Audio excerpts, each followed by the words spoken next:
ये भगवान का स्वभाव है।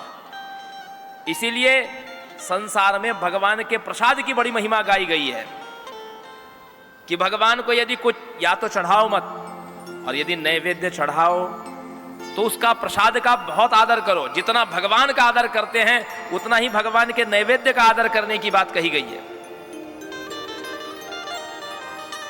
क्योंकि जो भी आप भाव से चढ़ाते हैं, किसी दुकान में जाते हो तो आप पूछते हो ना, भैया ये लड्डू कैसे है? बहन जी ये 300 रुपए किलो है, ये 400 रुपए किलो है, कौन से दूं? अंतर क्या है? ये रिफाइंड तेल का बना, ये शुद्ध घी का है। नहीं नहीं भैया, भगवान को भोग लगाना है, वो देसी घी वाले दो। मतलब आपके मन में भाव आ गया कि भगवान को मुझे चढ़ाना है, मैं रिफाइंड तेल का भगवान को नहीं खिलाना चाहती, मैं शुद्ध घी का खिलाना चाहती हूं। यदि ये भाव यदि आपके मन में खरीदते समय भी आ गया, तब भी समझ लीजिए कि भगवान की तैयारी हो गई है भोजन करने की। अभी कुछ दिनों पहले मैं दुकान पर गया, जोत के लिए ही, गणेश जी में अखंड ज्योत थी, तो उसके लिए मुझे तिल का तेल लेना था। तो मैं तेल की दुकान में गया, तो उससे मैंने पूछा कि भैया तिल का तेल दीजिए। पूछता है पूजा वाला चाहिए कि खाने वाला चाहिए? मैंने कहा दोनों में अंतर। बोले पूजा वाला सस्ता है। मैं तुरंत वो दुकान से निकल गया। अरे दोनों है मेरे पास, रुकिए तो लीजिए तो।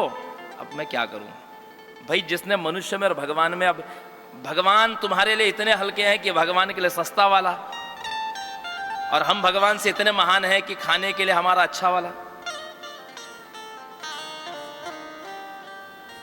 यदि ऐसा भाव है, यदि हमारा ऐसा भाव है, तो कैसे आएंगे भगवान, कैसे आएंगे भगवान?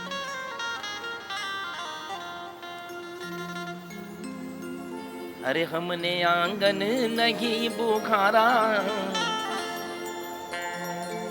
चंचल मन को नहीं संभारा, कैसे आएंगे भगवान, कैसे आएंगे हमने बहुत हर चीजों को बड़ा व्यवस्थित वितरित करके रखा है, विभाजित करके रखा है। किसी को देना है, ये सस्ता वाला आइटम।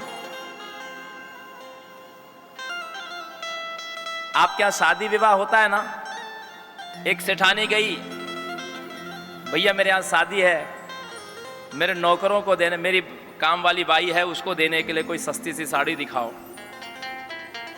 बहन जी 200 रुपए तक चलेगी? हाँ हाँ भैया ठीक है। उसी दुकान में वो बाई भी पहुंची। मेरी सेठानी हमेशा मुझे कुछ न कुछ देती रहती है, आज उनके यहाँ शादी है तो मैं भी कुछ उसको देना चाहती हूँ। भैया कोई अच्छी सी साड़ी दिखाना। कितना बजट है तुम्हारा? 500 रुपए तक दिखा दो आप। कम से कम मैं दूं तो सेठानी पहने तो सही। तो भैया मेरा इतना ही बजट है, 500 रुपए। अब नौकरानी 500 रुपए की साड़ी लेके जा रही है और सेठानी नौकरानी के लिए 200 रुपए की साड़ी लेके जा रही है। अब फैसला आप करिए, कौन अमीर है कौन गरीब है। ये मनुष्यों के साथ भी चलता है।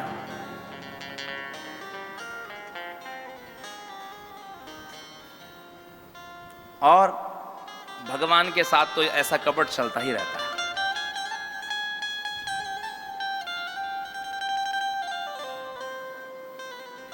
पूजा में त्याज्य वस्तुएं अर्पित करते हैं हम भगवान को, और फिर मनोरथ की सिद्धि नहीं होती तो फिर भगवान को उलाहना देते हैं। तो भगवान साक्षात प्रकट होकर भोग लगा रहे हैं। यहाँ उहाँ दुई बालक देखा, मति भ्रम मोर की आन विशेषा। दोनों तरफ बालक दिखाई दे रहे हैं।